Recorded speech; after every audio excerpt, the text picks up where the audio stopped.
Dan untuk mengetahui situasi terkini penanganan bencana di Bali dan NTT, kita akan berbincang bersama Kepala Pusat Informasi dan Kebencanaan BNPB, Abdul Muhari. Selamat sore, Pak Am.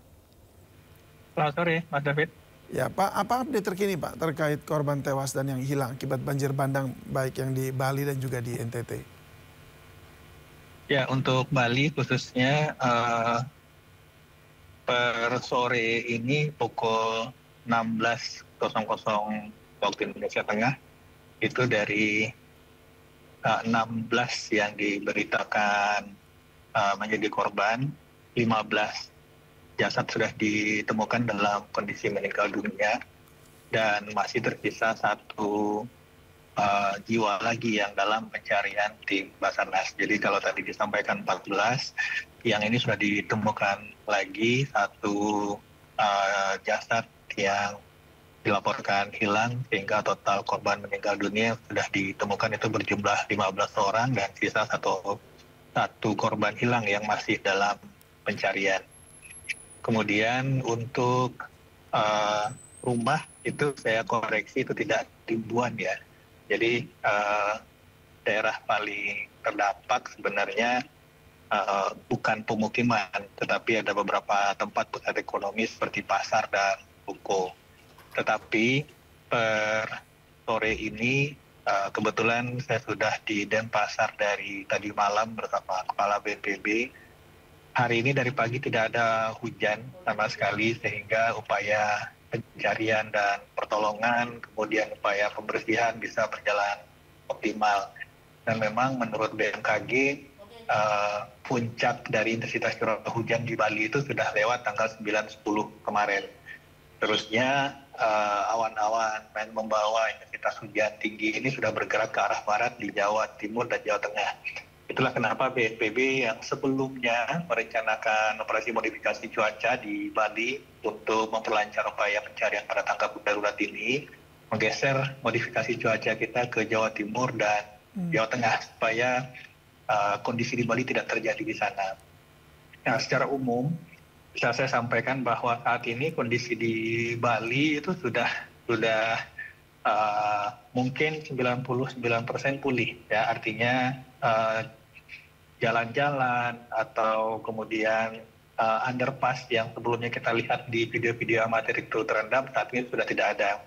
Adapun satu tempat di Pasar Badung yang basement 1-2 parkirnya itu sempat terendam dengan ketinggian lebih kurang 6 meter karena dia ke bawah, dan ketinggian basement 1, basement 2 ini lebih rendah daripada Sungai Badung yang berada di sampingnya. Itu juga saat ini sudah kering, dan basement 2-nya menyisakan yang sedang dipompa itu tinggal 30 cm. Artinya situasi di Bali sudah terkendali dalam konteks banjirnya. Kemudian untuk penanganan pengungsinya, kita juga sudah melakukan pengecekan langsung dan berdialog dengan masyarakat di 2 titik pengungsi di Denpasar, yaitu di Banjar Topati yang cukup sebelumnya diberitakan cukup banyak pengungsi. Saat ini tinggal 26 jiwa karena sebagian masyarakat sudah kembali ke rumah masing-masing untuk membersihkan rumah masing-masing.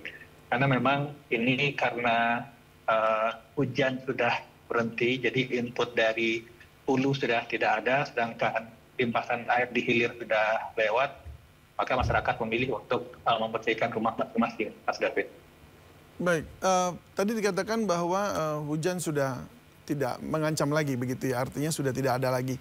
Dan itu digeser, apakah digeser ke Jawa Timur ini juga akan berdampak pada wilayah Jawa Timur nanti, Pak? Ya, perkiraan BMKG seperti tadi juga Mas David sampaikan, memang pengaruh dari gelombang atmosfer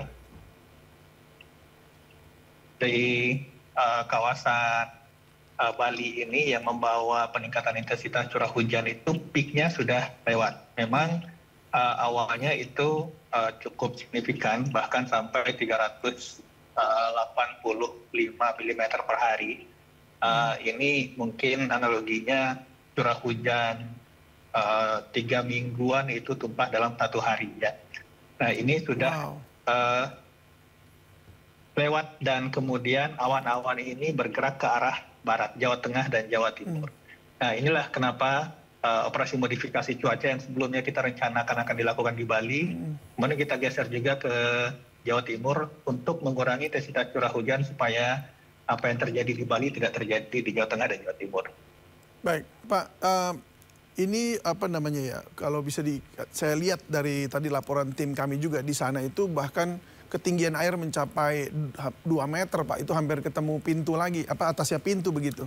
Nah, ini belum pernah terjadi dalam 1 dekade terakhir. Menurut Anda, apa yang menjadi penyebab bisa sampai seperti ini? Apa hanya karena curah hujan yang besar tadi Anda katakan 3 minggu jatuh dalam 1 hari, atau ada hal lain? Misalnya saluran air drainase atau apa gitu?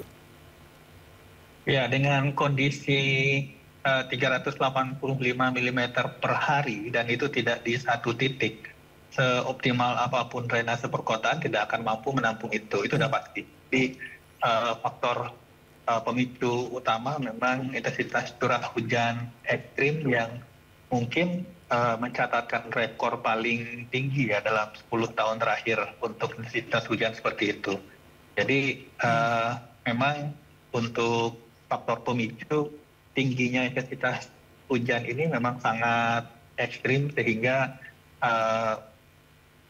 Sungai Badung yang sebelumnya tidak pernah meluap itu juga meluap, terlepas dari mungkin ada penyempitan badan sungai dan nanti kita akan berbicara melihat lagi kondisi sepanjang daerah aliran sungai dan lain, tetapi faktor utama pemicu dari banjir ini memang intensitas hujan yang sangat tinggi. Baik, Pak Am, apakah ada ancaman lain selain banjir bandang yang patut diwaspadai warga? Seperti misalnya nih pasca banjir bandang ini ya, seperti tanah longsor atau tanah bergerak atau seperti apa begitu?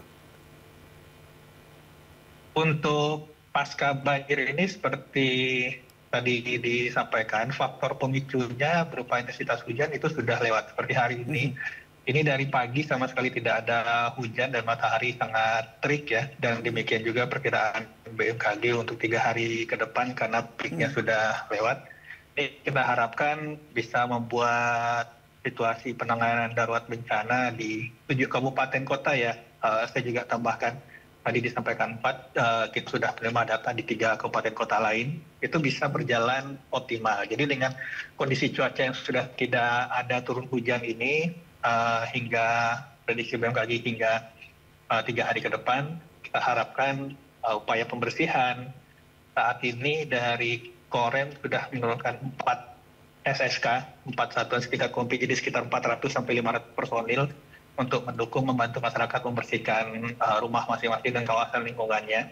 Jadi kita harapkan benar-benar bisa optimal di 1 minggu ini. Sehingga batasan masa tanggap darurat yang kita tetapkan hanya 1 minggu itu benar-benar bisa kita optimalkan, Mas David. Ya, jadi ancaman tanah longsor begitu tidak ada ya? Artinya mungkin ada pergeseran atau perubahan begitu derasnya karena begitu besarnya banjir bandangnya yang datang gitu. Tidak ada pergeseran sama sekali ya? Ya, tanah longsornya itu sudah terjadi. Jadi kalau akan terjadi itu harus dipicu lagi dengan intensitas hujan. Yang besar jadi lagi ya, oke. Yang longsornya itu sudah terjadi, ada di Karangasem, ada di Klungkung beberapa titik, itu tidak hanya banjir bandang, ada longsor juga, tapi itu sudah terjadi. Dan untuk bencana ikutannya, itu juga harus terpicu dulu oleh intensitas hujannya. Kalau hujannya tidak ada, maka tidak akan terpicu seperti itu.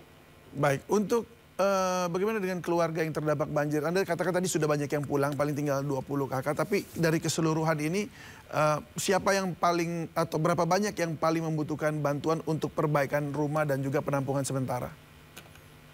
Ya, tadi Kepala BNPB berdialog langsung dengan masyarakat untuk dampak terhadap infrastruktur.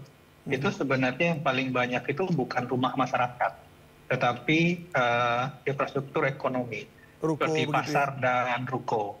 Nah, untuk perumahan itu kita secara hitungan kasar dari laporan pimpinan daerah, Bupati, Wali Kota, kita sudah rapat tadi malam dengan mengundang dan menghadirkan 6 Wali Kota dan Bupati. Itu untuk kerusakan rumah, sementara data yang disampaikan pemerintah daerah itu tidak sampai 100 unit. Tetapi untuk infrastruktur ekonomi seperti ruko itu sampai 400 sampai 500 unit. Nah, ini kita sudah berbagi pekerjaan dengan pemerintah daerah, mana yang akan didukung oleh pemerintah provinsi, khususnya untuk tentu saja kalau untuk pasar, ruko itu menjadi domainnya pemerintah daerah. Sedangkan untuk rehabilitasi atau rekonstruksi pasca bencana khusus untuk rumah masyarakat dan infrastruktur publik seperti jembatan, jalan, dan lain-lain itu akan didukung oleh pemerintah pusat melalui BNPB. Nah, pendataan ini pun sudah kita bicarakan tadi malam supaya bisa berjalan secepat mungkin. Karena ini untuk daerah terdampak banjir di 7 kabupaten kota ini tidak ada yang terisolir. Jadi semua bisa dijangkau sehingga pendataan bisa dilakukan secepat mungkin. Nah, ini bisa kita harapkan supaya rencana rekonstruksi pasca bencananya bisa lebih optimal, Mas David. Iya, 400 ruko ya, artinya tempat untuk bertransaksi atau ekonomi begitu ya, pondasi ekonomi di sana. Berarti ini akan berefek pada ekonomi masyarakat di sana. Baik, tapi nanti itu akan jadi sesi kepada gubernur ya barangkali ya. Terima kasih Pak Abdul Muhari sudah berbagi bersama kami di Sindo Sore. Pak, selamat bertugas kembali. Sukses untuk Anda dan sehat selalu, Pak. Terima kasih, Mas David.